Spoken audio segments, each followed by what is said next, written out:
today with another video, and you have reached the Stuff That I Like channel. Today we are taking a look at the fantastic Tom Bihn Synapse 19. Many of you may know a little bit about this bag already. As the name suggests, it is a 19-liter pack. It is, I would say, a medium-sized pack. I will put the full dimensions and the specs in the description below. I encourage you to visit Tom Bihn's website. They do a great job with regard to photos. They have videos on nearly all of their bags, so they do a really great job with that. So Tom Bihn, if you don't know, is an American-owned, operated, and created company. They do all of their craftsmanship. They make the bags, they ship the bags. They have one showroom, and they do it all in the same building in Seattle, Washington. I have not been to their showroom, to their factory, but I have seen photos and videos of it online. And they have a great website, which includes a fantastic forums page. They have a very, very dedicated consumer base, a base of customers who love their products because not only are they made with the best materials, but their customer service is top-notch. The craftsmanship on this bag, I mean, you can flip over any lip on the inside of this bag and you will not see a frayed, stitch or anything out of place. I mean, it is really unbelievable how well these bags are made. And that's why they have a lifetime guarantee, and that's why people pay what they pay for these bags, which they are pricey. This is about a $200 bag, including shipping, and it's, it's, for some people they think that's crazy. For me, for this quality, for a bag that will last me for years, I am happy to pay the money to a company that I have come to love since owning the Tom Bihn Luminary, as well as this bag and some of their accessories, as well as engaging with their customer service on a couple of things. So I am happy to pay the price for that kind of service in an American-made company, owned and operated. So there is a 25-liter version of this bag, which is almost exactly the same. It's just bigger. They say this is about, for sizing reference, the 25 liter is about a full third bigger. So it's like 33% bigger than this. So it is quite a bit bigger. This bag, I am a smaller framed individual, so this bag fits my frame really, really nicely. And I presume for most folks out there looking for an EDC bag, which is what this is for me right now, it won't be a single bag travel or anything, that this 19 liter would do just fine. I know some of you bigger bodied individuals would probably go for the 25, and that would be great as well. So quickly, I'm going to start in the back, and then we will turn it around and get into the pockets. So these straps, first and foremost, you'll see that these are not over-engineered. There is not many frills on these straps. These are padded. Obviously they're padded. There's some stiff padding in there. It's not huge, soft padding.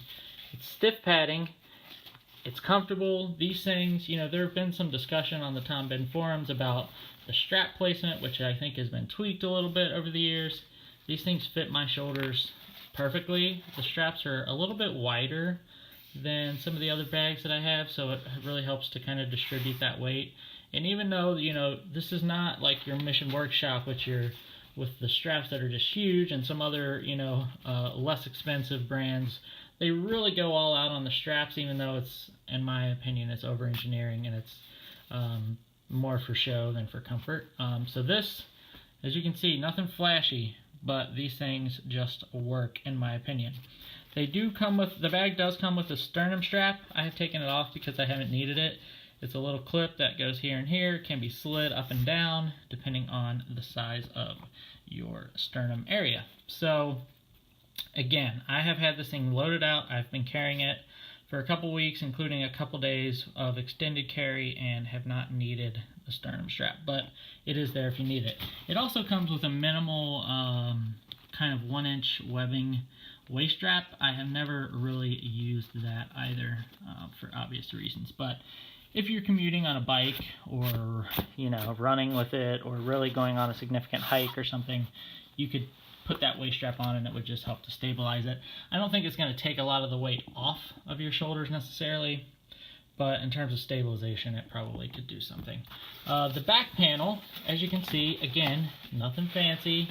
The one thing about this that maybe I could say I would prefer a little bit of breathability here. There is obviously none of those big gaps in the middle where airflow can come in. This is still, you know, there's some good padding there. I will say with this padding, it's thin, but it's firm, just like the shoulder straps. It's thin and firm. And, you know, really with this bag, depending on what you have inside, you can feel a little bit of a difference with regard to the padding. So, but again, as you'll see from the stitching, the quality, there is no stitching out of place on this bag. That's just not going to happen. So, quality, let's see, again, up under the strap, nothing to see there, nothing to see there. And then this handle, some of the older Tom Bihn bags I've noticed was just a flat webbing loop.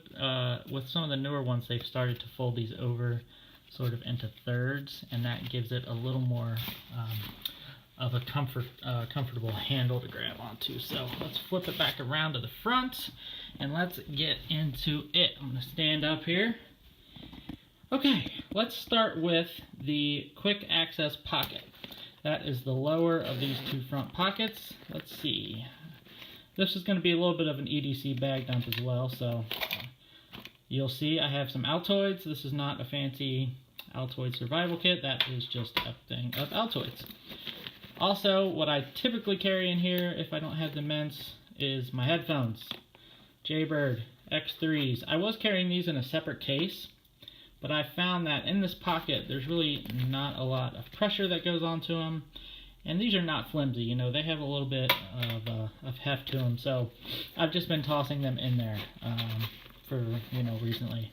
I have a couple of toothpicks in there, and then sometimes I have some change and stuff, but that is it for now. Oh, I think I might have one dime in there. So this is a great quick access pocket. You can see the interior of the bag is wasabi. And it is their kind of classic, this is like a halcyon is what they call it. It's an extremely tough, strong material. I mean, just unbelievably strong. And again, this will be a recurring theme as well in this bag, this O-ring. Tom Bihn sells a bunch of accessories that you can connect to the bag, and they have all these different O-rings within the bag, so you can essentially customize the way you want to carry. This pocket in particular is a little small for an accessory pouch or anything, but I have found that I appreciate the fact that they put an O-ring in there. Again, I'll do a little bit of a, you know, you can see no frays, nothing in there with regard to stitching that you can see. The wasabi interior is, again, the halcyon. The external is about a 520 or 525 ballistic. So this is not a 1000D Cordura, which I think is a good thing because this thing is malleable. It's not so tough that it just, you know, 1000D is great. It's unbelievably strong. It will not break. It will not rip. It's water resistant, but so is this, and this is much softer, much easier for day-to-day use. I think 1000D is great for, you know, your big time rucksacks or whatever, but for this kind of EDC carry, this 525 ballistic is more than enough, strong enough, in my opinion. So above the quick access pocket is one of the main calling cards of this and the Synapse 19 bag, and that is the dedicated water bottle pocket. As you can see, when I moved that water bottle out of there, it really didn't change the form factor of the bag at all. You can push on it a little bit more, but, you know, do like that, and you can tell that you cannot tell if there's a water bottle in there or not. So this pocket, again, another O-ring. It is lined with the Wasabi Halcyon. It has some breathable mesh on either side, so it's not fully waterproof, but this mesh is kind of a moisture wicking material, so it will protect against condensation and things like that. So that is the water bottle pocket. It's a deep pocket. It will fit like a liter at least, and a normal size. I don't know if a huge Nalgene bottle would fit in there. I sort of doubt it. This bottle is a 16, I think, ounce or 20 ounce thermos, and it fits just beautifully. Any kind of like smart water or anything like that fits in there very nicely. So that's really cool because it keeps the weight centered in the bag, and I think it really makes the fact that these shoulder straps aren't overproduced and over-engineered. Part of the reason why it's comfortable is because of this really centers the bag in a really effective way. You can also put an umbrella in there, or, you know, of course, whatever you want. So I've seen a lot of people roll up a rain jacket and put it in there, which is nice as well. So let's zip those up. Again, before I go any further, I'll say I put these zipper pulls on. They come with the bag and they are optional. I put them on primarily because of the jingle. I was trying to get rid of the jingle. But these are all YKK. All the zippers have the weather sealant inside, which is great. They are water resistant, not waterproof, and they are all 8s, as you can see that 8C right there. So these are all YKK number 8s, and they are all beautifully engineered zippers. So this bag is water resistant, not waterproof, like many other bags on the market. So let's get into these amazing side pockets. So let's start on the right side. This pocket is, these pockets are both the same size, but I'll tell you what I have in here. This is one of the Tom Bihn organizer pouches. This is a Tom Bihn small organizer pouch, and I have it in the side pocket connected to an O-ring, as you can see in there. Here's the O-ring and what they call a key leash, but you can also strap a bunch of different stuff to it. You can see I have an S-beaner. I have a little True Utility cash stash with a $20 bill in there. This is a Cordura pouch, and so in here, for this bag, it just didn't fit perfectly, so I ditched my Maxpedition EDC survival kit. So in this bag, I have a small med kit, a small little Swiss card. I have a card with some duct tape. I have a Right in the Rain pad. And there, I have some business cards and with some work stuff and my work name badge and some lapel pins in the front pockets. And they sell a bunch of different ones of these. And again, it is connected via this key leash. So let me just take this off. And that is what the key leash looks like without that. You can, of course, take that S-beaner off as well. Inside this pocket, I have, there's one slip pocket here. I just bought a little Kubotan. First time I've had one of those. I've been liking that. I have a small mag light because it's a thin, taller thing. And I have a Leatherman Wingman, and then I have a couple of big lighters in here. So even though I got rid of my Maxpedition EDC, survival kit, I've kind of reassigned this pocket for that purpose. So I'm going to talk a little bit now about the structure of these pockets, and this goes for all the pockets in the bag. This pocket exists in its own space, if that makes any sense. You can stuff the inside of the bag as full as you want, and it will not impact this pocket. It's three-dimensional in every way, shape, or form. So as you can see, this black inside is the mesh from the water bottle pocket. This is the Halcyon, the wasabi colored Halcyon. So this pocket, as you can see, I fit my whole hand in there pretty easily. This pocket has its own dimension. It has its own dedicated space. It does not protrude into the main compartment or into the water bottle, and those compartments do not protrude into it. So that, I really love that about this bag. You can shove things into this main compartment, and these side pockets are still going to be accessible, and they're not going to be flattened out like a majority of front pockets on bags. So that is a recurring theme for all of these pockets on this bag. On the left side, let's check out, this is a little bit of your admin pocket here. I'm going to switch hands. This is a pin loop, a bigger pin loop that I have a couple highlighters. There's a third pin loop back there with a Sharpie. Another O-ring in this pocket, of course. I have a little microfiber towel connected to that one so I can clean my phone screen. In here I have some hand sanitizer, as well as a little retractable lint roller from Flint. This thing has been a lifesaver for me. That fits into that pocket nicely, as well as kind of my quick access battery. This is just a small 5,000 milliamp hour battery. But again, you can see that pocket can hold some stuff, and again, it exists in its own three-dimensional space. So that is the left side pocket.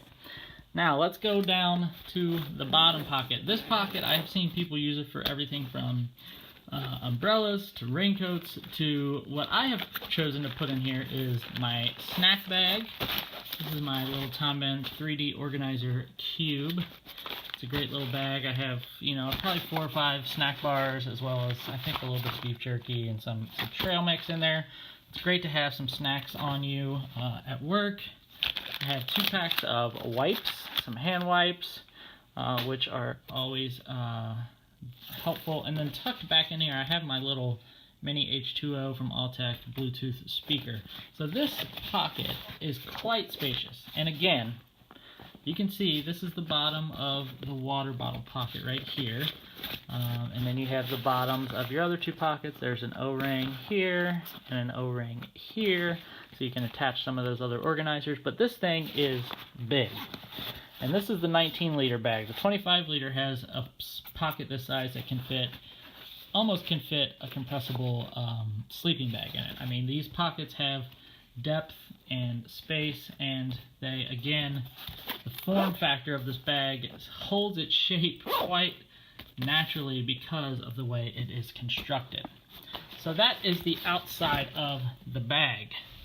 Again, now with nothing in it, it literally, the form factor hasn't changed much at all.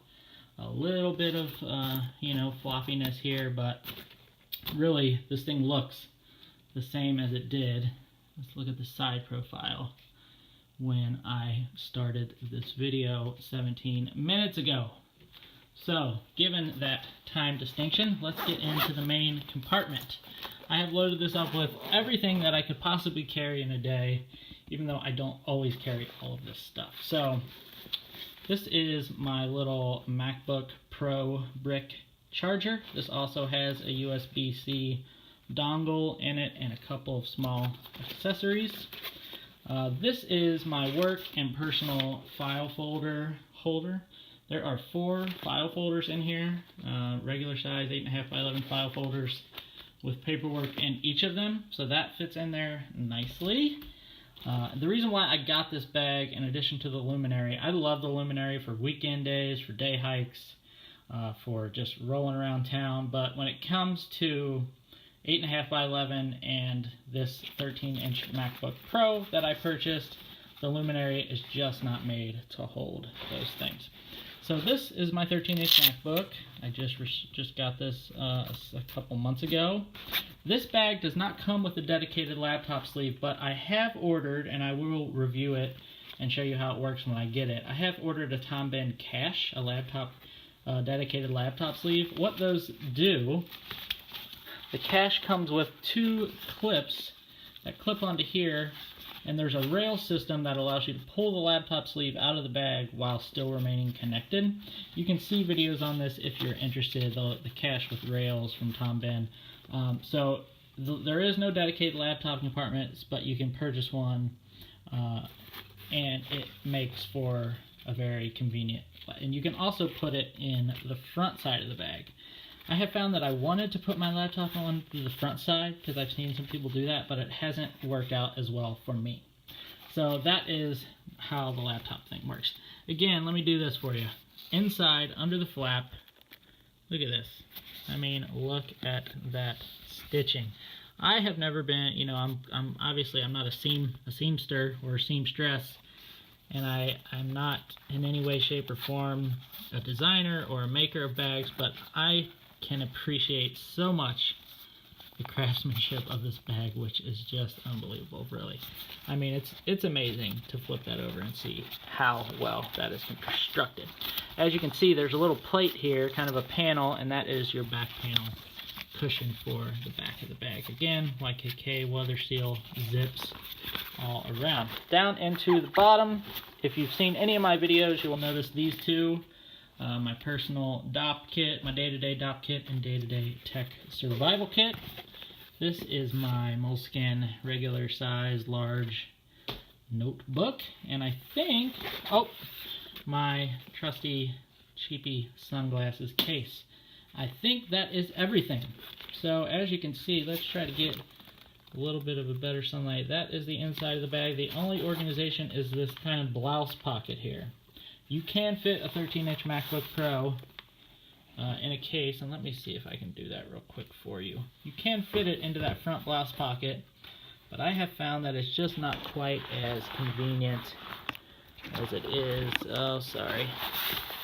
as it would be otherwise. So let's try to do this with one hand while on camera. Like that. This is amateur hour, of course, but there is the MacBook 13 in there, and it does fit just fine. You couldn't fit a wider laptop than that really in there. But that is convenient because I've seen in some other videos where people put their laptop on this side and then put softer items like clothes, packing cubes. There's a couple of great videos about what packing cubes would fit into here. A lot of folks, minimal travelers, have used this bag as their only bag to travel the world with. I am not quite to that point in my life, but maybe one of these days I will do that. As you can see also, these 3 panels down at the bottom, that is kind of that lumbar section on the back of the bag, which is great. So anyway, in closing, I apologize for the shoddy camera work, but I did want to show you that. And I will tell you that this bag is expensive. This bag is not, you know, I've told people this, and I've heard other YouTube reviewers say this. I did not love the look of this bag at first sight. It was not a love at first sight kind of thing for me. But the more I looked at backpacks, and I have looked at a ton of them, the more I kept coming back to Tom Bihn because their customers rave about them, and the way that they operate as a company, the materials, the craftsmanship. Again, I've kind of am beating a dead horse here, but there's just something about this bag and this company that I really love, and I am very happy that I purchased this bag.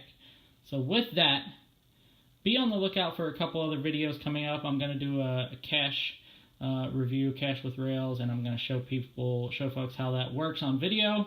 I am also going to compare this to the Tom Bihn Luminary, which is a 12-liter bag. This is a 19-liter, to show the differences, because the Luminary is a new bag from Tom Bihn. It's only about a year old, and I haven't seen much comparisons of that to the Synapse 19. So I plan to do that soon, but aside from that, I hope this is helpful. If you're thinking about investing in a Tom Bihn bag, I say do it. They're all great, and you won't be disappointed. So with that, do a like, do a share. Thanks for visiting Stuff That I Like channel.